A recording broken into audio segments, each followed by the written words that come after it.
और देखिए, कांग्रेस के जो शाहजादे हैं, उन्हें भी वायनाड में संकट दिख रहा है। शाहजादे और उनकी टोली 26 अप्रैल को वायनाड में वोटिंग का इंतजार कर रही है। जैसे ही 26 को वायनाड में वोटिंग पूरा हो जाएगा, ये शाहजादे के लिए एक और सुरक्षित सीट घोषित कर देंगे और कहीं और से फिर से लड़ाना पड़ेगा उनको। आपस में एक दूसरे पर आरोप लगा रहे हैं। क्या ऐसे लोगों पे भरोसा कर सकते हैं? क्या ऐसे लोगों पे भरोसा कर सकते हैं? जो अंदर अंदर भरोसा नहीं कर सकते हैं, उस पर आप भरोसा कर सकते हैं क्या? देश भरोसा कर सकता है? जो आज साथ होने के बाद भी 25% सीटों पर लड़ते हैं, तो अगर उनको थोड़ी सीटें पार्लियामेंट में मिल गई तो अंदर भी वो तूफान करेंगे। मिल गई तो अंदर भी वो तूफान करेंगे। और इसलिए इस चुनाव में इनको सबक सिखाना बहुत जरूरी है भाई।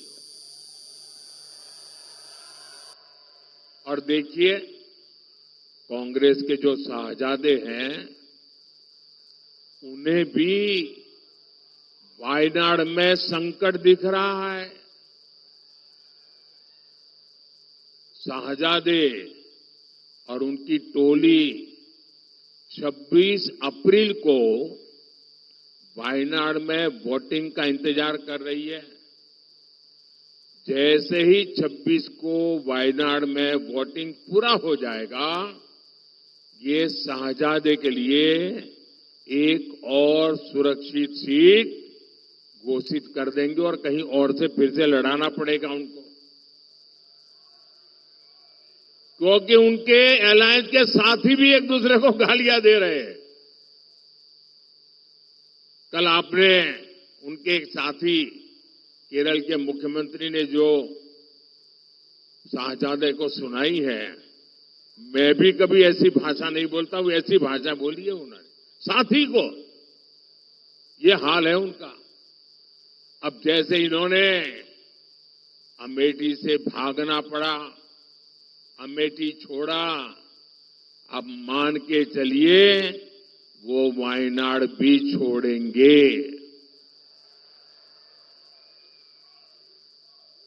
आप कांग्रेस का ये परिवार, आपको आश्चर्य होगा, आजादी के पहली बार स्थिति ऐसी बन रही है कि कांग्रेस का परिवार इस चुनाव में कांग्रेस को वोट नहीं देगा। खुद कांग्रेस को वोट नहीं देगा। ये हाल है इनका। क्योंकि जहां वो रहते हैं वहां कांग्रेस का उम्मीदवार ही नहीं है। अब ये ऐसी स्थिति कभी सोची है आपने कांग्रेस की कि जिस परिवार के भरोसे कांग्रेस चलती है, वो परिवार खुद कांग्रेस को वोट नहीं दे पाएगा। साथियों, आप देखिएगा, फिर एक बार साथियों, कांग्रेस गरीब, दलित, वंचित, मजदूर, किसान के विकास के सामने हमेशा दीवार बन के खड़ी है। आज भी एनडीए सरकार गरीब के लिए कोई काम करती है तो कांग्रेस उसका मजाक उड़ाती है।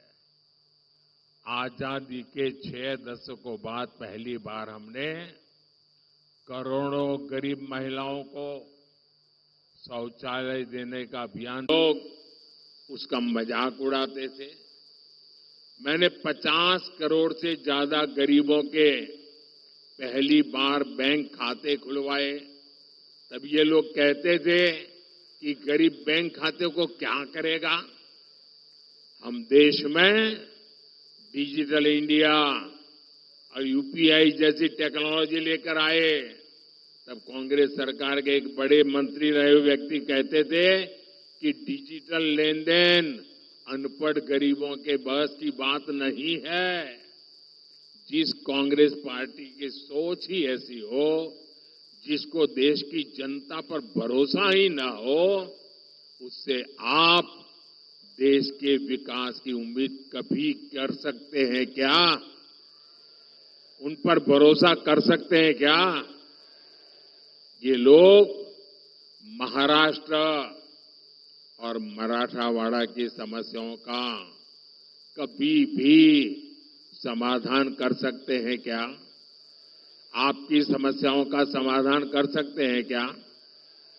साथियों, कांग्रेस ने दशकों तक महाराष्ट्र और खासकर विदर्भ और मराठवाड़ के विकास का दम घोंटने वाला का काम किया है। इस क्षेत्र में सूखे की स्थिति, पानी का संकट एक दिन में पैदा नहीं हुआ है।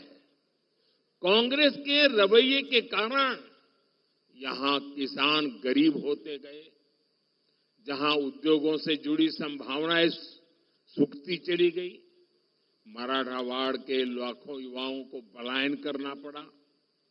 आपको इस स्थिति से निकालने के लिए एनडीए सरकार प्रतिबद्ध है।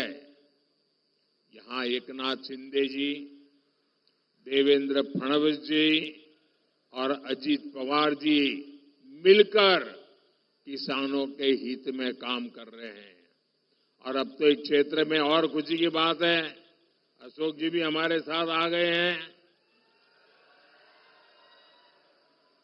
और मुझे याद है, मैं जब राजनीति में भी नहीं था और कभी मुझे लगता भी नहीं था मैं राजनीति में जाऊंगा, उस समय पुट्टपट्टी में साईं बाबा ने मुझे उनके पिता। पैनोरमा ग्रुप, जो सोचता है वो करता है। आपके अपने सपनों का आशियाना। ये लो, मुंह मीठा करो। आज मैंने अपना जॉब छोड़ दिया, अब हम पूर्णिया वापस जाएंगे। जॉब छोड़ दिया है? मतलब ये घर कैसे चलेगा? हम करेंगे क्या? और माँ बाबूजी क्या बोलेंगे? इसलिए मैं एक और मिठाई का डब्बा लाया। अपने बिजनेस के लिए लोन अप्रूव हो गया। अरे लोन अप्रूव हो गया वो तो ठीक है, लेकिन पूर्णिया में हम रहेंगे कहाँ? अपना घर भी तो नहीं है वहां। इसलिए तो एक और मिठाई का डब्बा अलग से लाया हूं।